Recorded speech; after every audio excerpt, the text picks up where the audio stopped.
Selamat siang, jumpa lagi dengan Denok Ayu Novel. Bagaimana kabar sobat semua? Sebelum kita mulai cerita ini, ayo silakan subscribe, like, komen, share dan nyalakan loncengnya untuk mendapatkan notifikasi terbaru ketika Mimin upload videonya. Menantu bodoh yang hebat, bab 887 tempat terlarang. Dimas Wu dan Taoti merasakan kejanggalan di saat yang sama. Pandangan yang tak berbentuk dan terdapat di berbagai tempat ini bisa membuat orang merasa merinding secara tidak sadar. Mau Dimas Wu adalah orang yang tidak takut kepada apapun, tapi detik ini, ia juga merinding dan mengeluarkan keringat dingin. Sedangkan Taoti semakin gugup, jantungnya berdetak dengan sangat cepat. Ia adalah hewan buas, seharusnya tidak takut akan hutan, bahkan semakin cocok dengan hutan. Tapi tempat ini sungguh aneh, bisa-bisanya gelap pada siang hari. Aura dingin yang begitu kuat juga tidak salah jika dikatakan sebagai neraka. Taoti itu hewan, bukan hantu. Ia sungguh tidak dapat merasa tenang di dalam lingkungan seperti ini. Rasa takut terus merayapinya. Sesuatu yang aneh pasti ada alasannya. Hutan ini pasti terdapat hal-hal yang tidak biasa. Dimas Wu turun dari punggung Taoti. Ia terus berjalan lurus, masuk ke dalam hutan. Tatapannya sangat tajam, membuka keenam inderanya, merasakan semua gerak-gerik di dalam hutan dengan berbagai alat indera. Taoti mengikuti Dimas Wu dari belakang, pelan-pelan berjalan, langkah demi langkah dengan berwaspada. Berjalan kira-kira ratusan langkah, Dimas Wu tiba-tiba menghentikan langkah, mengerutkan dahi, melihat sekitarnya. Taoti juga langsung berhenti. Pandangannya menyapu hutan gelap ini dengan curiga. Beberapa saat kemudian, Dimas Wu tiba-tiba membuka suara dengan pelan, bertanya kepada Taoti. Apakah kamu mencium aroma yang sangat aneh? Penglihatan Taoti di dalam kegelapan sangatlah jelas. Penciumannya juga sangat hebat. Mendengar kata-kata Dimas Wu, ia pun membalas tanpa ragu. Ada. Seperti aroma sesuatu barang yang busuk. Wajah Dimas Wu pun menjadi serius dan berkata kepada Taoti, kamu mundur ke belakang sedikit. Taoti tidak banyak cakap dan menuruti perintahnya. Menunggu Taoti mundur, Dimas Wu langsung mengangkat tangan kanan, telapak tangan mengarah ke atas, kemudian muncul teratai api yang menyinarkan cahaya merah dan hitam di atas telapak tangannya. Sinar teratai api itu redup dan memiliki suhu yang tinggi, seketika membuat hal-hal di sekitar ruang kosong berubah bentuk. Kekuatan yang terdapat di dalam pun tidak dapat terkalahkan. Tatapan Dimas Wu tepat mendarat pada sebuah pohon layu, lalu kaki kanannya pun dilambaikan dengan kuat. Seketika teratai api itu membawa kekuatan yang bisa membakar segala hal menyerang pohon layu itu. Pohon layu itu biasa, tampak sangat biasa. Tapi ketika teratai api itu sudah mau mendekati pohon layu itu, erangan berat yang menekan tiba-tiba muncul dari dalam pohon. Suara ini sangat berat, seperti erangan yang dikeluarkan hewan buas yang terkurung di dalam, membuat orang merinding mendengarnya. Selanjutnya, aura yang mengerikan langsung keluar dari dalam pohon. Duar. Suara kencang terdengar. Lalu pohon layu yang besar itu bisa-bisanya meledak karena kekuatan di dalamnya, sehingga menjadi hancur. Pohon layu menghilang dan menunjukkan tubuh yang sangat kekar. Bayangan tubuh ini sangat besar, bentuk tubuhnya sangat aneh, auranya pun mengerikan. Tubuhnya jelas sekali memancarkan aroma daging busuk. Sebelum pohon layu ini hancur, aroma ini seperti tidak ada, sangatlah tipis. Sekarang sekali pohon layu ini hancur, bayangan tubuh ini muncul dan aroma busuk itu pun seketika menjadi sangat kuat, hingga dapat membunuh orang. Pada waktu pertama, Dimas Wu dan Taoti telah mencium aroma busuk yang aneh ini, sehingga mereka hampir saja mual dan isi di dalam lambung mereka bergejolak, sangatlah jijik. Dimas Wu langsung menahan nafas mengirim ki dengan konsentrasi, mengatur rasa tidak enak pada tubuh. Tapi pandangannya malah terus menatap bayangan tubuh itu. Ia hanya melihat orang itu tiba-tiba mengulur tangan besarnya yang seperti kipas tangan menuju teratai api untuk menangkapnya. Tangannya membawa aura berwarna abu-abu yang tipis. Setelah aura tersebut bergabung dengan teratai api, seketika terdengar suara mencicit. Kedua hal tersebut bisa-bisanya menimbulkan reaksi yang besar. Aura yang abu-abu pun dengan cepat menjadi tipis. Teratai api milik Dimas juga melemah dalam sesaat. Beberapa saat kemudian, aura abu-abu itu dan teratai api yang gelap menghilang di saat yang sama. Wujud asli bayangan tubuh yang kekar dan tinggi itu pun terungkap jelas di hadapan Dimas Wu dan Taoti. Melihat jelas wajah orang itu, raut wajah Dimas Wu seketika berubah. Tatapannya terpenuhi dengan rasa tidak percaya. Sedangkan Taoti tak mengendali suaranya dan berteriak, "Raksasa mayat! Raksasa mayat!" Dimas Wu bergumam pelan dengan tidak dapat percaya. Ia baru pertama mendengar adanya hal tersebut, apalagi baru pertama kali melihat makhluk aneh dengan wujud yang begitu mengerikan. Tubuh yang begitu tinggi jelas sekali bukan manusia hidup. Wajahnya sudah mengering, seperti tidak lembab lagi, sama saja dengan kulit yang membungkus seluruh tulangnya. Sepasang matanya dengan rongga matanya yang mendalam. Kedua bola matanya yang berwarna hijau bagai api setan yang bergerak. Meskipun tubuhnya sangat besar, tetapi ia sangatlah kurus dan kering.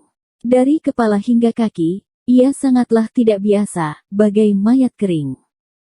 Dari tubuhnya, Dimas Wu tidak bisa merasakan hal-hal yang hidup, hanya bisa mencium aroma mayat busuk yang mematikan itu. Ia dan mayat sama sekali tidak ada bedanya. Tapi ia bisa-bisanya bergerak dan mengeluarkan kekuatan. Gerakan yang dikeluarkannya secara asal langsung mengalahkan teratai api milik Dimas Wu. Harus diketahui bahwa teratai api yang dapat memusnahkan segala hal dan kemampuan yang tidak biasa bisa-bisanya dihancurkan raksasa mayat ini dengan mudah, maka jelas sekali betapa menyeramkan kekuatan makhluk ini. Apa raksasa mayat itu? Setelah tercengang, Dimas Wu pun langsung bertanya kepada Taoti. Ia itu adalah makhluk hidup yang sangat jahat dan kuat. Balas Taoti dengan waspada. Setelah mendengarnya, Dimas Wu pun berpikir.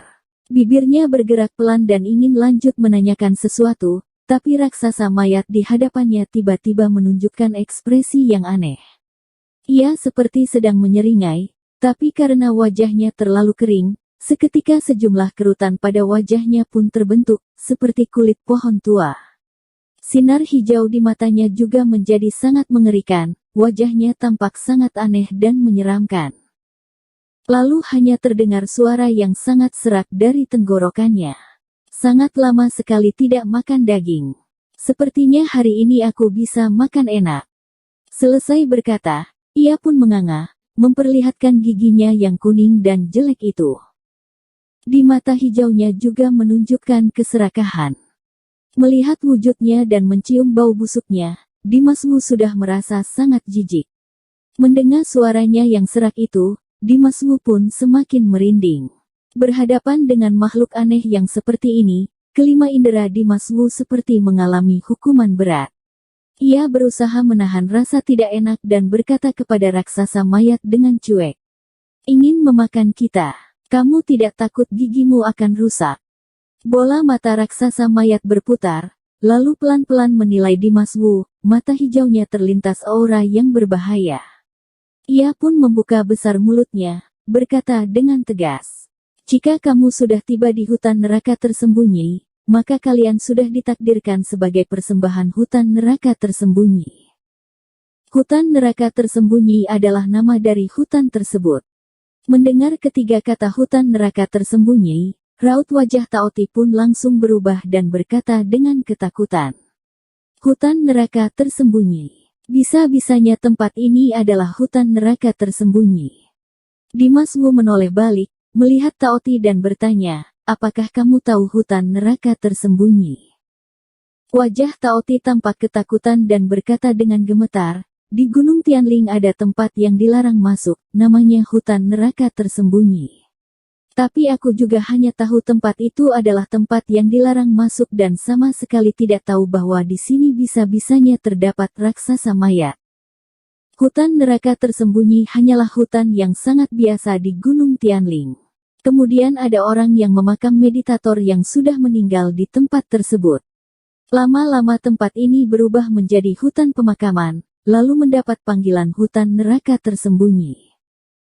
Tapi letak geografis Gunung Tianling ini sangat istimewa. Hutan ini pun menjadi semakin tidak biasa. Beberapa tahun kemudian, ada orang Gunung Tianling yang menemukan bahwa meditator yang dimakam di sini bisa-bisanya pelan-pelan berubah menjadi raksasa mayat. Raksasa mayat kuat dan menyeramkan, khususnya makan manusia hidup. Jika ada manusia yang masuk ke dalam hutan neraka tersembunyi, maka mereka akan berakhir menjadi makanan raksasa mayat. Tidak pernah ada orang yang berhasil keluar dari sini dengan hidup. Oleh karena itu, hutan neraka tersembunyi ini berakhir menjadi tempat Gunung Tianling yang dilarang masuk. Tempat ini dipenuhi dengan roh-roh jahat, bau mayat yang kuat dan dendam yang dalam, bagai neraka. Ditambah letak geografis yang istimewa, sehingga tempat ini bertahun-tahun gelap, sama sekali tidak ada tanda kehidupan, apalagi keberadaan makhluk hidup. Mendengar percakapan antar Dimas Wu dengan Taoti, raksasa mayat tiba-tiba mengeluarkan suara tawa yang suram. Suara ini juga cukup menusuk telinga, hingga roh-roh manusia juga harus ikut merinding. Selesai tertawa, raksasa mayat pelan-pelan berkata, "Hutan neraka tersembunyi ini tidak ada tanda kehidupan. Kalian berdua makhluk hidup akan menjadi makanan kita. Jika kalian sudah tiba di sini, maka jangan ingin keluar lagi." Saat berkata, air liur raksasa mayat itu bahkan sudah mau mengalir keluar. Sepertinya ia sudah berharap sangat lama kepada makhluk hidup. Pandangan Dimas Wu seketika menjadi suram, lalu berkata dengan cuek, "Ingin membiarkan aku menetap di sini, kamu sama sekali tidak mampu." Selesai berkata, Dimas Wu pun menggerakkan tangannya. Seketika pedang sihir yang berwarna hitam pun muncul di tangannya. Dimas Wu pun memegang pedang sihirnya, tanpa banyak ragu, mengangkat pedang menebas keras ke arah raksasa mayat itu. Sekali pedang itu mendarat, cahaya pedang yang hitam pun langsung memecahkan ruang kosong. Kekuatan yang begitu hebat pun langsung menyerang raksasa mayat yang tinggi kering itu. Melihat hal tersebut, raksasa mayat tampak sama sekali tidak takut. Ia sekali lagi mengeluarkan suara tawa yang aneh, sambil tertawa, sambil menyilangkan kedua lengan di depan tubuhnya. Sekejap waktu, aura berwarna abu-abu itu lagi-lagi muncul dan merayap di kedua lengannya, berkobar di depan tubuhnya. Dor! Cahaya pedang hitam itu membawa kekuatan yang hebat mendarat tepat pada kedua lengan raksasa mayat itu, sehingga menghasilkan suara yang kencang. Tapi tubuh raksasa mayat itu hanya gemetar pelan karena cahaya pedang itu dan kedua lengannya sama sekali tidak terluka dalam aura abu-abu yang berkobar itu. Daging raksasa mayat sangat keras, bahkan jauh hebat dari berbagai senjata rahasia perlindungan. Suara Taoti terdengar dari belakang Dimas Wu. Ternyata seperti itu. Dimas Wu mengangguk pelan. Sedangkan raksasa mayat itu menurunkan kedua lengannya. Tubuhnya tiba-tiba bergerak dan muncul di depan Dimas Wu dalam sekejap waktu. Ia mengulur tangan besarnya yang kering. Kelima ujung jarinya yang lentik dan hitam memancarkan sinar redup yang dingin, lalu langsung mencakar kepala Dimas Wu. Cakarannya ini sangat cepat dan kuas, seperti ingin mematahkan kepala Dimas Wu. Dimas Wu tidak banyak berpikir, langsung mengeluarkan kepalan dan menyambut cakar raksasa mayat yang kering dan tajam itu. Raksasa mayat memancarkan sinar hijau, mengeratkan dan merenggangkan kelima jari, langsung menangkap kepalan Dimas Wu dengan erat. Di saat yang sama, telapak tangannya mengeluarkan tenaga, seperti ingin menghancurkan kepalan Dimas Wu itu. Hanya saja kepala Dimas Wu itu kuat seperti batu, sama sekali tidak dapat dihancurkan. Mau raksasa mayat itu mengeluarkan tenaga sebanyak 70%, ia juga tidak dapat menghancurkan kepalanya ini, meski selapis kulit pun. Sebaliknya tenaga kuat yang dikeluarkan Dimas Wu dari kepala tangan membuat sinar hijau di mata raksasa mayat terus berkedip-kedip. Wajahnya yang bagai kulit pohon pun masih menunjukkan ekspresi yang terkejut. Detik selanjutnya, Dimasmu pun tiba-tiba mengeluarkan tenaga. Seketika energi yang kuat langsung meledak di antara kedua tangan mereka. Tubuh raksasa mayat yang kering itu seketika terbang keluar. Dan tubuh Dimasmu juga gemetar, mundur beberapa langkah ke belakang. Raut wajahnya berubah, hanya merasa kepalan tangannya yang menjadi dingin. Sekali merunduk melihat, ia pun menemukan ada jejak 5 jari yang hitam di atas punggung tangannya dan memancarkan aura hitam yang kuat. Aura hitam seperti makhluk hidup yang memberontak di atas punggung tangan dan mau menyerbu ke dalam tubuhnya. Melihat kondisi tersebut, raut wajah Taoti langsung berubah dan memberi peringatan dengan panik. Hati-hati, itu adalah aura mayat, sangat beracun dan bisa membuat orang mati dalam waktu yang singkat. Sekalinya masuk ke dalam tubuh manusia, maka akan susah untuk disingkirkan. Bersambung. Terima kasih kepada kalian yang telah menonton video ini. Jangan lupa tekan tombol subscribe-nya dan nyalakan notifikasinya untuk mendapatkan video-video seru lainnya dari Denok Ayu Novel.